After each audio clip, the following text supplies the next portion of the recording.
Hey guys, Nawazir from the nerdhorn.com और ये है वेस्टवर्ल्ड सीजन 3 एपिसोड 7 का रिकैप। पिछले एपिसोड्स के रिकैप के लिए डिस्क्रिप्शन बॉक्स में दिए गए लिंक्स को चेक करें। एपिसोड 7 की शुरुआत होती है मुसाशी से, जो जकार्ता के पब में आराम से बैठा होता है कि तभी उसे शार्लेट हेल का कॉल आता है। शार्लेट से बताती है कि डेलोरेस को बस अपने मकसद की पड़ी है और उसने हमें बस उसका काम निपटाने के लिए बनाया है। उसे हम मरे या जिए इससे कोई लेना देना नहीं है।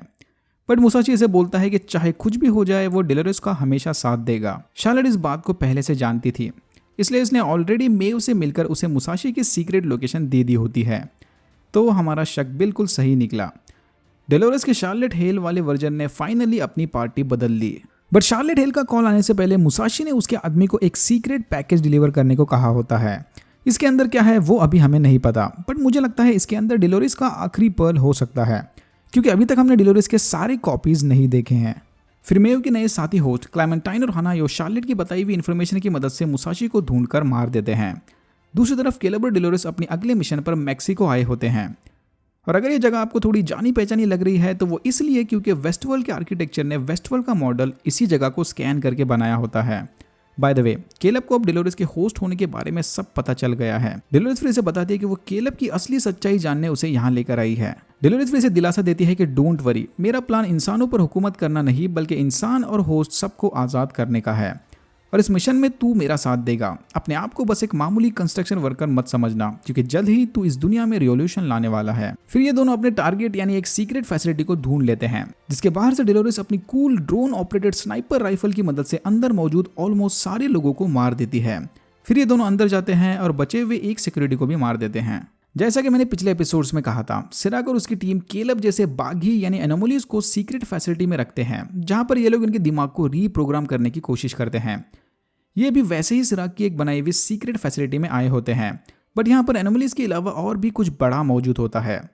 यस, यहाँ कैद होता है रेहोबोम का प्रीवियस वर्जन सोलोमन। और फिर हमें पता चलता है कि सिराक के भाई की तरह इस एआई में भी थोड़ा प्रॉब्लम था, और इसी वजह से सिराक ने इसे भी बाकी एनोमलीज के साथ यहाँ पर कैद करके रखा होता है।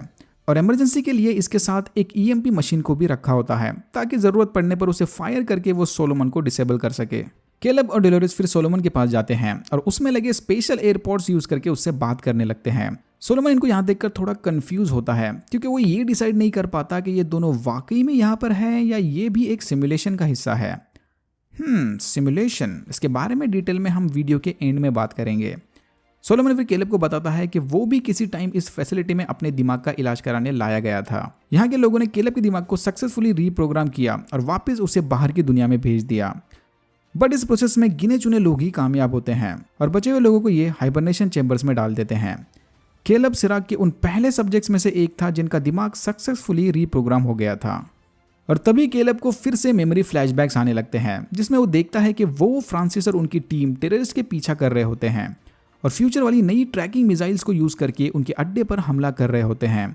बट फिर इसी ट्रैकिंग टेक्निक की मदद से वो टेररिस्ट केलब और उसकी टीम पर हमला कर देते हैं, जिसमें काफी लोग मारे जाते हैं। केलब और फ्रांसिस फिर उन टेररिस्ट के बॉस को पकड़ लेते हैं, बट फिर से इनका मिशन कॉम्प्रोमाइज होता है, जिसमें फ्रांसिस मारा जाता है।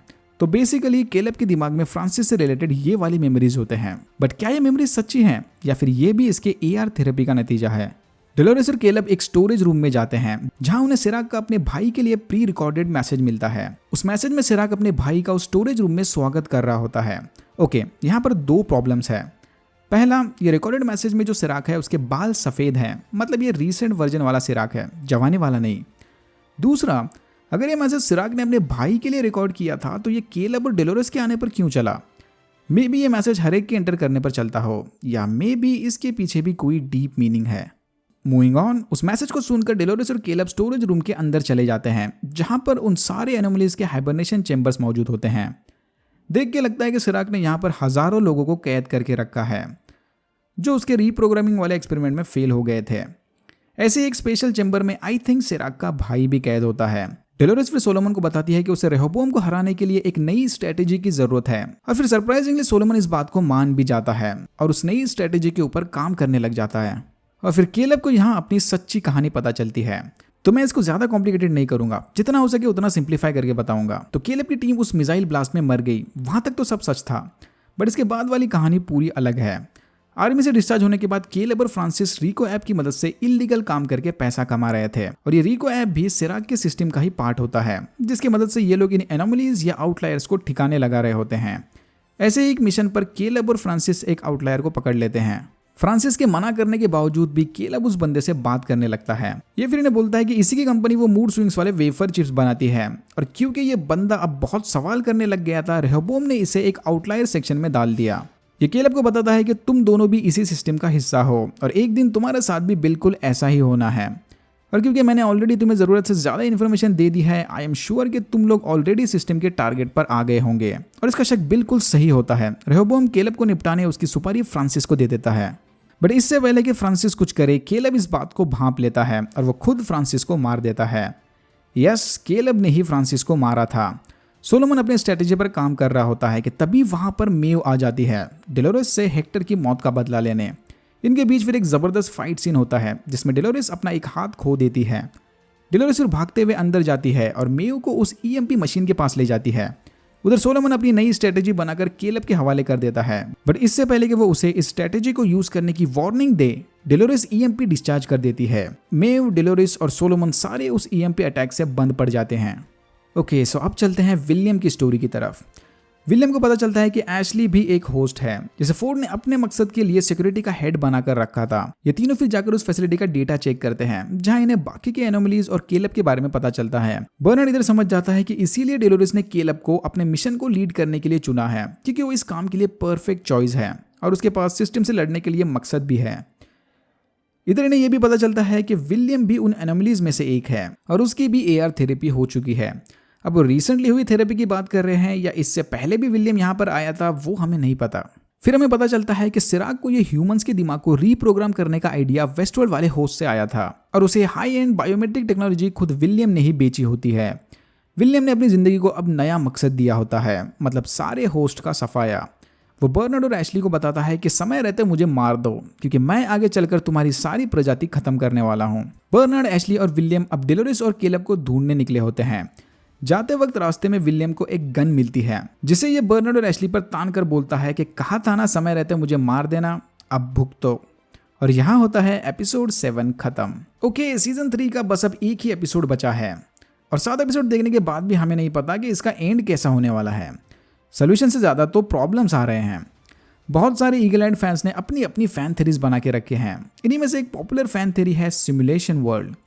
मतलब जैसे वेस्टवर्ल्ड के सीजन 1 में ये लोग पास्ट और प्रेजेंट के बीच स्टोरी घुमा रहे थे, वैसे ही चांसेस है कि सीजन 3 में ये लोग रियल वर्ल्ड और सिमुलेशन के बीच स्टोरी घुमा रहे हैं। इनका मानना है कि रेहोबोम अपनी स्ट्रेटेजीज को रियल वर्ल्ड में अप्लाई करने से पहले सिमुलेशन वर्ल्ड में ट्राई करता है और ये करने के बावजूद भी जरूरी नहीं कि वो हमेशा सही निकले।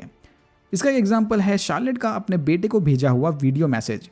काफी फैंस ने नोटिस किया है कि नकली शार्लेट इस मैसेज को 2 बार सुनती है और दोनों बार उसके लाइन्स एंड डायलॉग्स अलग होते हैं। तो मे भी चांसेस है कि एक सीन रियल था और एक सीन रेहोबोम का सिमुलेशन वर्ल्ड में किया हुआ prediction. I know it's complicated but this is Westworld. इधर कुछ भी सिंपल और स्ट्रेट फॉरवर्ड नहीं होता। और याद है ना, सोलोमन ने भी कहा था कि वो अब रियल और सिमुलेशन वर्ल्ड के बीच फर्क नहीं बता पाता। सिराग नकली शार्लेट को जब पकड़ता है तब वो उसे बोलता है कि आई नो कि असली शार्लेट कभी ऐसे वक्त अपने बेटे को याद नहीं करेगी, जो हम जानते हैं कि सरासर गलत है, क्योंकि असली शार्लेट ने वेस्टवर्ल्ड से अपने बेटे को याद करके उसके लिए मैसेज भी रिकॉर्ड किया था। बहुत सारे लोगों का यह भी मानना है कि सिराग भी असली नहीं है, वो भी कभी मारा गया था और रेहोबोम फिलहाल बस उसका होलोग्राम यूज कर रहा है। पर्सनली मैं इस थ्योरी को नहीं मानता, बट इट्स इंटरेस्टिंग। ऐसे ही ढेर सारे फैन थ्योरीज आपको रेडिट पर मिल जाएंगे, बट अब क्या सही है और क्या गलत वो तो एपिसोड 8 में ही समझेगा।